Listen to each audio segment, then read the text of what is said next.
오늘 주실 말씀 크게 받는 마음으로 함께 자리에서 일어서시겠습니다.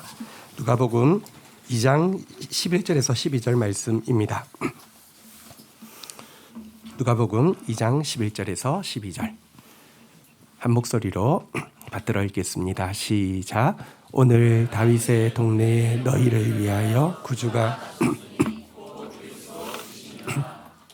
너희가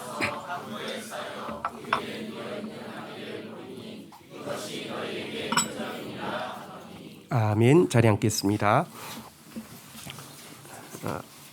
죄송합니다. 그 감기 끝이어서 혹시라도 또 이제 연말에 또 감염되실까 해서 그냥 마스크를 썼습니다. 크리스마스가 되면 가장 먼저 떠오르는 이야기 중에 하나는 찰스 디킨스가 쓴 크리스마스 캐롤이라는 작품일 것입니다. 크리스마스가 아주 구두쇠였던 스크루지의 마음을 변화시켜 어떻게 새로운 사람이 되게 했는가 하는 이야기여서 아마 다들 기억을 하실 것입니다. 돈을 아끼기 위해서 전날 밤, 그 성탄절 전날 밤 길거리에 사람들이 메리 크리스마스 인사하는 것도 받지 않고 또 자기 직원이 성탄절에 가정에 초청했는데도 거절하고 홀로 밤을 지내고 있던 스크루지에게 갑자기 죽은 자기의 동업자인 말리가 온몸에 쇠사슬을 감고 나타난 것입니다. 그러면서 그에게 이렇게 말을 하지요. 이것은 내가 살아있을 때 스스로 만든 고리들이지. 자세히 그의 쇠사슬을 보니까 그냥 쇠사슬이 아니라 뭐 돈깨짝 열쇠, 자물쇠, 장부등이 주렁주렁 달려 있었습니다. 말리가 이렇게 단식을 합니다. 살아생전 부질없는 욕심 때문에 자기 몸을 쇠사슬로 칭칭 휘감았던 불쌍한 죄인. 인생은 한 번 가면 그뿐이고 후회는 아무리 빨리 해도 늦다는 것을 살았을 때 미처 몰랐지. 스크루지는 당황해서 눈을 크게 뜨고 물었습니다. 그래도 자네는 아주 훌륭한 사업가였지 않나? 말리가 대답을 하죠. 사업이라고? 사람을 사랑하는 일에 비하면 장사 따위는 아무것도 아니었어. 나는 남을 사랑할 줄 몰랐어. 이 세상에 사랑보다 중요한 일은 없다는 것을 좀 더 일찍 알았어야 했는데. 그리고 나서 이 스크루지는 과거와 현재와 미래로 이렇게 인도를 받게 됩니다. 과거 자기 어린 시절에 만났던 좋은 사장으로 말미암아 행복했던 크리스마스의 추억을 되돌아보게 되고요. 현재 자기가 월급을 올려주지 않는 것은 당연하고 임금도 최대한 미루기 위해서 그날도 돈이 꼭 필요한 직원이었는데 돈을 주지 않았던, 그리고 하루 종일 추운 곳에서 일할 때 석탄 단 한 알로 추위를 견디게 했던 그의 직원의 집에 가보게 되었는데 그 집에는 어리고 병든 아들이 있었고요. 그런데 그는 도리어 이 추위에 자기 사장인 스크루지가 건강을 해칠까 봐 걱정하는 모습을 또 보게 됩니다. 그리고 마지막 미래의 모습을 보게 되었는데요. 누군가 죽었는데 아무도 슬퍼하지 않아서 누구의 죽음인지 물어봤더니 바로 스크루지 자신의 죽음이라는 사실을 보고는 깜짝 놀라서 잠에서 깨게 되지요. 이 일로 큰 깨달음을 얻은 스크루지는 그 다음부터 사람들에게 이렇게 말하게 됩니다. 인류가 나의 사업이요, 인간들의 요구가 나의 할 일이다. 얼마나 놀라운 변화와 눈뜸입니까? 그리고 가끔씩 이런 기적이 있어야 인생이 정말 살만한 것 아니겠습니까? 오늘 이 성탄절이 그런 기적이 여러분의 인생에 일어나게 되기를 주의 이름으로 축복합니다. 서로 인사하겠습니다. 메리 크리스마스. 자, 오늘은 구유에 뉘어 있는 악이라는 제목으로 아까 읽었던 말씀을 좀 나누려고 합니다. 천사가 베들레헴에서 양을 지키고 있던 가난한 목자들에게 나타나서 우리가 읽었던 11절에 보면 오늘 다윗의 동네에 너희를 위하여 구주가 나셨으니 곧 그리스도 주시니라 라고 하면서 그리스도, 메시아, 구원자인 하나님이 그들 가운데 태어났다라는 복음을 들려주었습니다. 그리고 이어지는 내용에 보면 그 그리스도를 식별할 수 있는 표적으로 강보에 쌓여 구유에 누워 있는 아기를 제시를 하고 있습니다. 강보에 쌓여 구유에 누워 있는 아기라는 표적이 의미하는 바는 첫 번째는 아주 명확하게 구분할 수 있다는 것입니다. 그날 밤에 베들레헴에서 태어나서 강보에 쌓인 아이는 혹시 여럿일 수 있지만 그 아이 중에서 말 구유에 누여 있는 아이는 틀림없이 단 한 명밖에 없었을 것입니다. 이것은 다른 사람을 이게 메시아라고 오해할 수 있는 여지가 전혀 없다는 뜻입니다. 사실 구약 성경 속에는 그리스도 이 우리의 구원자이신 하나님의 탄생에 대한 예언이 48가지로 450회 이상 탄생부터 인생, 죽음, 부활에 대해서 자세히 기록되어 있는데 그중에 탄생에 대한 예언은 8가지가 나오고 있습니다. 첫째는 다윗 왕가에 출생해야 되는데 두 번째는 가장 천하게 태어나야 된다는 것입니다. 세 번째는 다윗의 고향인 베들레헴 남부 지역에서 출생해야 되는데 네 번째는 반대로 북부의 빈민촌 나사렛에서 성장해야 된다는 것입니다. 다섯 번째는 그의 탄생을 축하하기 위해서 멀리 동방으로부터 예물을 가지고 올 것이라는 예언과 여섯 번째는 그의 탄생을 싫어하여서 죽이는 사람에 의한 학살이 일어날 것이라는 것입니다. 일곱 번째는 메시아 앞에 역사상 가장 위대한 선지자가 존재해야 하며 마지막 여덟 번째는 처녀가 잉태하여 아들을 낳아야 한다는 것입니다. 왜냐고 하면 구세주는 죄가 없는 하나님이어야만 합니다. 죄 있는 인간의 자식이 결코 이 죄악으로 말미암아 야기되어진 이 세상의 문제를 해결할 수 없기 때문입니다. 그런데 이 8가지의 예언을 하나하나 뜯어보면 결코 동일한 한 사람에게 이루어질 수 없는 일임을 알게 됩니다. 왕가의 자손인데 어떻게 가장 비천하게 태어납니까? 당시 태어난 장소가 자라고 죽는 장소와 동일하던 것이 상례이던 세상에서 남부에서 태어나고 북부에서 자란다. 또 뿐만 아니라 한 사람의 탄생을 두고 멀리서 경배도 하고 또 학살도 일어난다.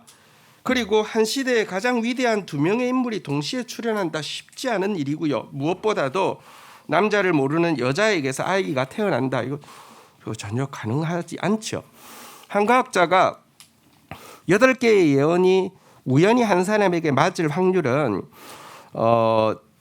1017분의 1이라고 이렇게 계산을 했는데요. 이게 설명하자면 한반도 전역에 10원짜리 동전을 1.5m 정도로 쌓아 놓는데 그중에 단 하나의 동전에만 표기를 하고 그 사이 어딘가에 두고는 한 사람이 눈을 가리고 계속 달리다가 우연히 집은 동전이 바로 그 동전일 확률과 같다라고 이야기합니다.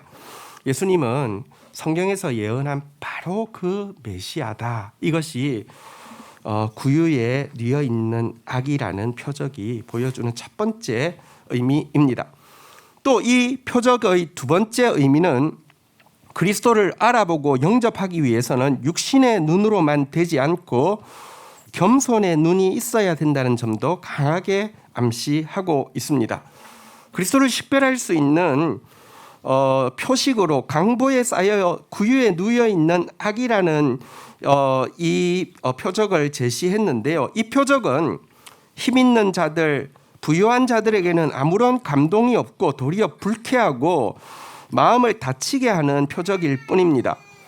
마음이 교만한 사람들, 자기가 자기를 구원할 수 있는데 그럼에도 불구하고 신은 필요하다고 생각하는 이유는 신은 큰 틀에서 자기의 어떤 계획에 대해서 승인해주고 자기에게 닥쳐올지 모르는 애군에 대해서 액땜해주는 역할을 하는 배경 정도의 역할만 해주면 되고 자기 능력으로 얼마든지 자기 인생을 성공할 수 있다는 사람. 그래서 이런 역할을 해주는 신에게 재물을 줌으로 말미암아 누이 좋고 매부 좋은 관계를 맺으려고 하는 사람들에게는요. 신은 그리스도는 뭔가 센 것, 뭔가 큰 것, 뭔가 화려한 것, 뭔가 특별한 것이 있어야만 합니다. 강보에 구유에 누여있는 악이만으로는 정말 매력이 없을 뿐 아니라 화가 납니다. 혹시 강보에 쌓여 구유에 누여있는 악의를 보게 될 텐데 너희가 가면 바로 일어나서 7걸음을 뛰면서 청상천하 유아 독존 이렇게 외칠 것이다. 이러면 조금 다 달라지죠. 너무 특별하니까. 근데 그냥 강보에 쌓여있는 악이 다시 말하면 가장 비천한 탄생의 표적만으로는 절대 믿지도 받아들여지지도 않을 표적이라는 것입니다. 하지만 반대로 마음이 가장 낮은 사람, 자기가 너무 죄인이어서 스스로는 자기를 구원할 수 없음을 아는 사람은 그리스도가 오셔도 그렇게 낮은 곳에 오시지 않으면 자기는 근처도 갈 수 없음을 알고 있는데, 마침 그리스도가 강보에 쌓여 그 위에 누인 아기로 온다는 것은 그들에게도 그리스도에게 나아갈 수 있는 너무나도 감격스러운 표적이 된다는 것입니다. 그래서 그리스도가 태어나실 때 유대에 있는 많은 백성 중에서 그리스도의 탄생을 알고 축하한 유일한 사람은 밤에 양을 치던 목자들이었는데요. 이들은 가장 가난한 사람들이었습니다. 그리고 재밌는 것은 그들이 치던 베들레헴의 양들은 어떤 용도냐고 하면 성전에서 바쳐질 제물용 양들이었습니다. 사실 예수 그리스도께서 우리의 죄를 대신해서 희생 제물로 오신 양이었는데요. 이 가난한 자들이 이 예수 그리스도를 알아보고 찬양하게 되는 일을 하게 된 것입니다. 오늘도 마음이 높으면 아무리 분명한 증거에도 불구하고 그리스도가 보이지 않습니다. 천국의 문은 겸손입니다. 겸손함으로 말미암아 당신을 위해서 오신 메시아가 보일 수 있게 되는 이 축복이 여러분에게 있기를 주의 이름으로 축원드립니다. 조금 더 이 구유와 악이라는 단어 두 단어를 각각 조금 더 살펴보는 시간을 가지려고 합니다. 구유라는 단어를 조금 먼저 생각해 보겠습니다. 구유란 쉽게 이야기하면 말밥통이라는 뜻인데요. 당나귀 밥통, 말밥통입니다. 우리는 그리스도께서 태어나신 마구간과 구유에 대해서 나름 성탄 카드를 통하여서 가지고 있는 이미지가 있습니다. 은은하고 따뜻한 조명이 비치고 있고요. 푹신하고 잘 마른 집단이 깔려 있고요. 깨끗하고 향긋한 나무 냄새가 나는 구유에서 태어나신 아기, 고급스럽지는 않지만 굉장히 분위기 있는 곳에서 태어난 아기, 이런 이미지를 가지고 있는데요. 만약 우리가 포디가 되어서 그곳에서 나는 당나귀 똥냄새를 조금이라도 맡을 수 있다면, 돌 틈새에서 새어 들어오는 매서운 삭풍 소리를 들을 수 있다면, 침침해서 잘 보이지도 않는 곳 눅눅한 습기와 축축하게 젖어 있는 집단지를 만져본다면 이런 환상은 금방 사라질 것입니다. 그러면 왜 하필이면 하나님은 이처럼 더럽고 냄새나는 곳에 그리스도를 탄생하는 장소가 되게 하시고 이것이 징조가 될 것이라고 이야기하셨을까요? 이유가 있습니다. 그것은 그리스도께서 바로 이처럼 더럽고 냄새나는 죄인의 마음속에 들어오시기 위해서 이 땅에 오셨음을 보여주는 것입니다. 어떤 사람들은 예수님에 대해서 그리스도로 초청하기를 원하는 마음은 있지만 지금은 자신의 삶이 너무 누추해서, 너무 냄새나서, 너무 초라해서, 너무 문제가 많기 때문에 아직은 예수님을 모실 준비가 되지 않았다는 생각으로 미루고 있는 사람들이 있습니다. 하지만 여러분, 문제는 우리가 아무리 치워도 끝이 없고 더 더러워지고 복잡해지기만 한다는 것입니다. 그런 분들은 이제 손에서 놓지 못하고 있는 청소 도구를 내려놓고 문 밖에서 외치는 예수님의 음성에 귀를 기울여야 합니다. 예수님은 이렇게 여러분들에게 말씀하고 계십니다. 그만 좀 치우거라. 감출 필요도 없다. 나는 원래 더러운 마구간 출신이다. 나는 내 방이 궁궐같이 화려한 곳이 아니라도 괜찮다. 내가 마구간에서 태어난 것은 내가 있는 곳이라면 어디라도 마다하지 않는다는 것을 보여주기 위해서였단다. 그러니 걱정 말고 어서 문을 열어다오. 예수님이 계시지 않는 곳은 아무리 깨끗하게 치워도 절대 깨끗해지지 않습니다. 그러나 일단 예수님께서 들어오시면요, 아무리 더러운 곳이라도 정말 하나님의 집처럼 아름답게 변하게 됩니다. 사실 우리가 연말 연초라는 것이 특별한 의미가 없지만 연말이 되면 새해에는 정말 새 사람이 되고 싶다, 이런 마음, 그리고 올 한 해에 그리고 인생의 지금까지의 제 얼룩을 다 털어버리고 새 출발하고 싶다는 마음이 듭니다. 여러분, 그렇다고 하면 이 시간 구유에 태어나신 예수님께 여러분의 마음을 여시기를 주의 이름으로 축복합니다. 마지막으로 악이라는 단어도 조금 더 생각해 보도록 하겠습니다. 예수님은 이 세상에 어른으로서 내려오지 않았습니다. 혹은 태어난 지 3일 만에 십자가에 달려서 우리의 죄를 대신하는 구원 역사를 이루지도 않았습니다. 예수님은 한 가족의 일원으로 태어나셨고요. 걸음마를 배우시고 유년기를 보내시고 사춘기를 지나시고 다른 사람들과 부대끼는 어른이 된다는 것이 무엇인지 아는 모습으로 아기부터 자라나셨습니다. 그분은 생계를 위하여서 기진할 정도로 일하는 것이 무엇인지를, 날마다 반복되는 단조로운 일과의 씨름이 어떤 것인지를 알면서 자랐습니다. 또 예수님은 자라는 과정에서 비참한 피난 생활, 가난한 빈민 생활, 사생활하는 사람들의 조롱, 육체적인 연약함과 질병, 형제들의 오해와 따돌림, 가장 가까운 사람들의 배신, 부당하고 억울한 판결, 자기 민족에게까지 버림받는 일, 그리고 고통스러운 고문과 사형 집행까지도 다 홀로 겪으셨습니다. 예수님은 마치 타고난 성자인 양, 패배, 고뇌 같은 것은 전혀 모르는 듯이 우리를 대하는 분이 아닙니다. 그래서 우리의 가장 작은 신음에도, 우리의 남들이 들릴까 봐서 염려하면서 내뱉는 조그마한 기도 소리에도 그분은 깊은 연민으로 귀를 기울이시는 것입니다.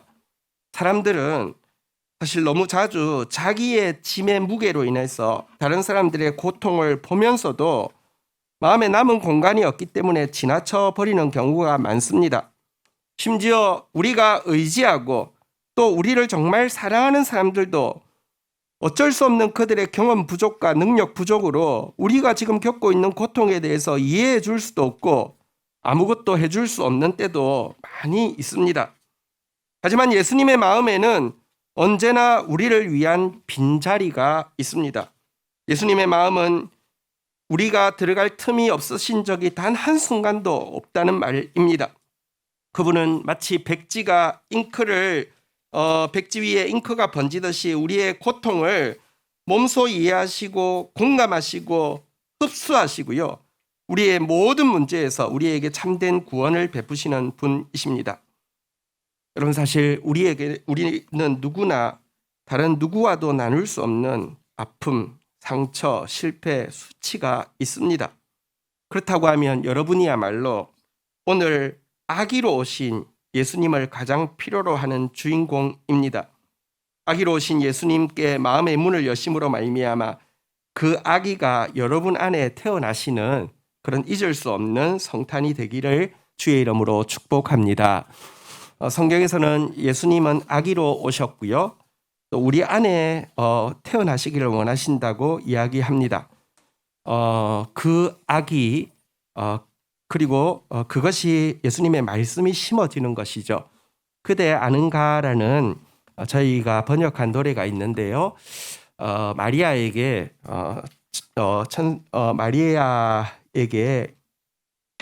잉태되어진 아기 예수님, 또 우리 안에 말씀으로 찾아오신 예수님에 대한 노래인데 가사를 한번 읽어드리도록 하겠습니다. 그대 아는가? 가사 좀 띄워주시겠어요? 그대 아는가? 그대 아기가 바다 위를 걸을지. 그대 아는가? 그대 아기가 모든 사람 구할지. 아느냐 너의 아기가 널 새롭게 함을. 그대 품 안의 아기가 널 구원하리라. 그대 아는가? 그대 아기가 소경 눈 뜨게 할지. 그대 아는가? 그대 아기가 풍랑 잠잠케 할지. 아느냐 너의 아기가 천사와 거녔음을. 그대 입맞춤한 아기 하나님이심을. 그대 보게 되고 듣게 되고 살아나게 되리. 일어나서 소리질러 어린 양 높이리. 그대 아는가? 그대 아기가 피조물의 주신지. 그대 아는가? 그대 아기가 온 나라 통치할지. 아느냐 너의 아기는 하나님 어린 양. 내 품 안에 잠든 이는 지존하신 주님. 오늘 이 예수님이 여러분 안에 임하시고 여러분 안에 말씀으로 태어나시는 그런 시간이 되기를 주의 이름으로 축복합니다. 우리 함께 찬양하겠습니다. 그대 아는가? 그 부분은 좀 치워주시면 됩니다. 찬양팀 나와주시고요.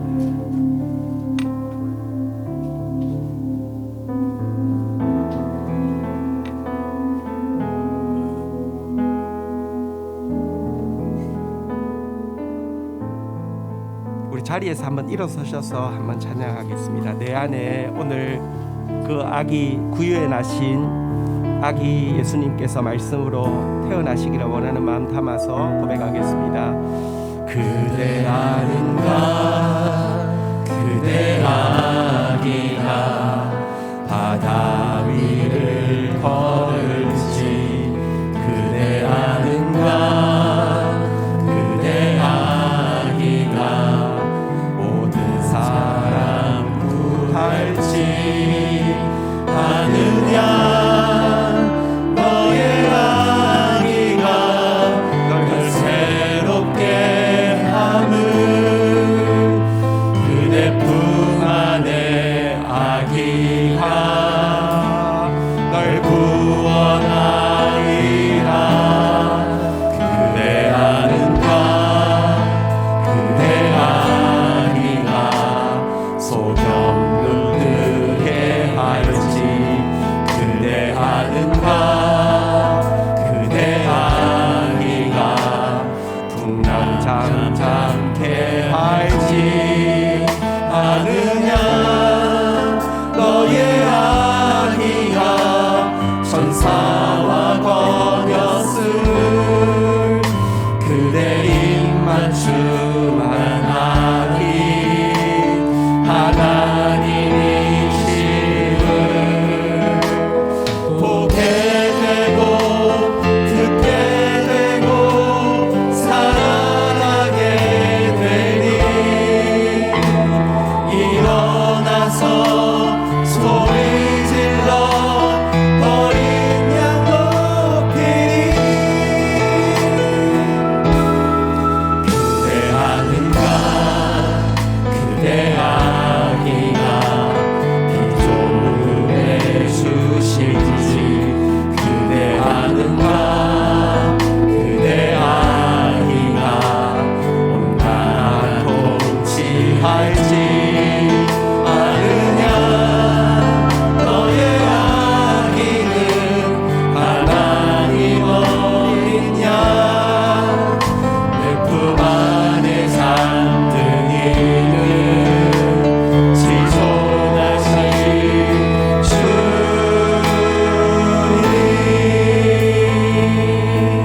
우리 한 번 더 이 고백할 때에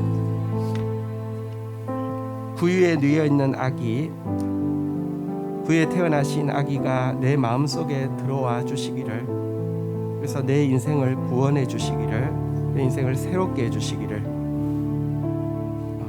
사모하는 마음 담아서 이 시간 한 번 더 고백하는 시간 가지도록 하겠습니다.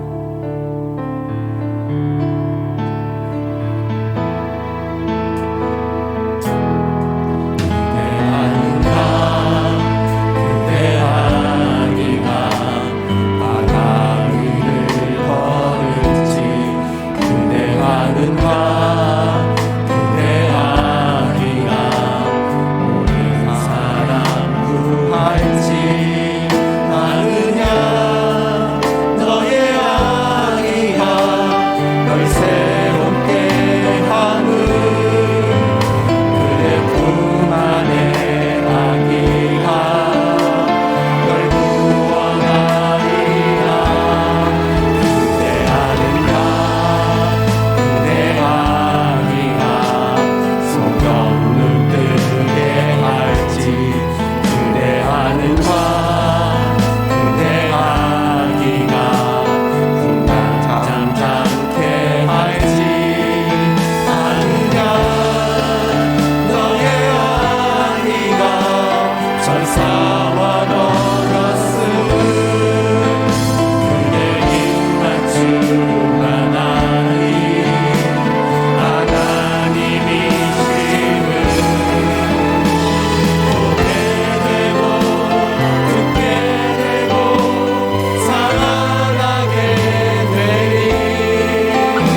자리에 앉으시겠습니다. 이 시간 구유에 태어나신 주님이 여러분들의 마음의 문을 두드립니다.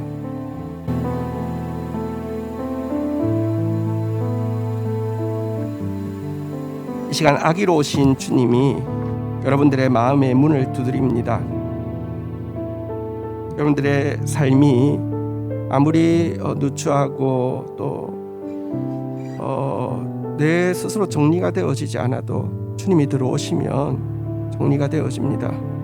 여러분의 고통을 누구에게도 나눌 수 없어도 그분은 다 이해하십니다. 이 시간 예수님이 또 예수님의 말씀이 여러분 안에 들어오기를 원합니다. 오늘 이 성탄이 그와 같은 축복의 시간이 되어지기를 원합니다. 우리 시간 주님 앞에 조용히 잠잠히 여러분들의 고백으로 한번 기도하지 않겠습니까? 같이 한번 주님 앞에 기도하는 시간 가지도록 하겠습니다. 주님 감사합니다.